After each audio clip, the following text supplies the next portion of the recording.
Hey everyone. All right, so I'm going to continue to discuss process improvements. One method I want to bring up is audits.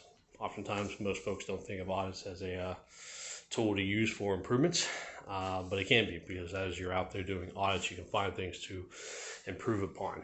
And oftentimes I've seen it happen where it's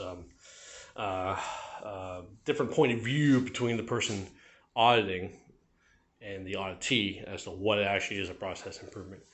But, there's different ways you can do audits, but one way specifically to look for improvements is a process audit, because you're looking at the entire process from beginning to end and everything in between, and that's a lot of different elements depending on the process.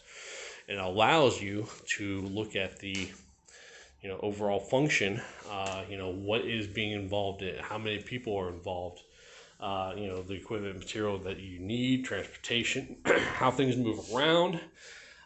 That allows you to look for improvements, because oftentimes, we initially think of, okay, we can do it this way.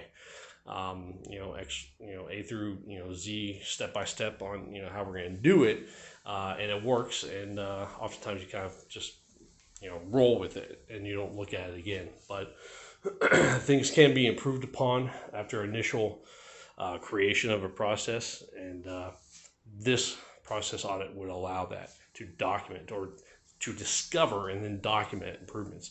You can walk through the process and find too many people involved. You might be able to cut down the amount of people. You might be able to find ways to automate what someone is doing that frees them up to do something else. You might find bottlenecks in between the different areas of the process, especially on manufacturing, different stations. You might find there's slowdowns. You can use takt time tools for that. Oftentimes there's too much equipment and material. You have just too much stuff that's really not needed.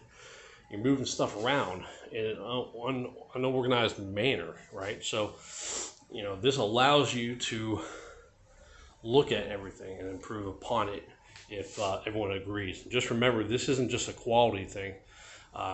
You can look at it from a safety standpoint, and the process owner can be involved and do what we call in the quality world a gimbal walk, because you don't have to be a quality person to walk the floor and see the process and look for improvements. You can be the owner of the process, and you can walk through it with your employees and then work together as a team to come up with ways to be more efficient. All right, so I just wanted to throw that out there. That's another tool that you can use to identify improvements and then kind of go from there. All right.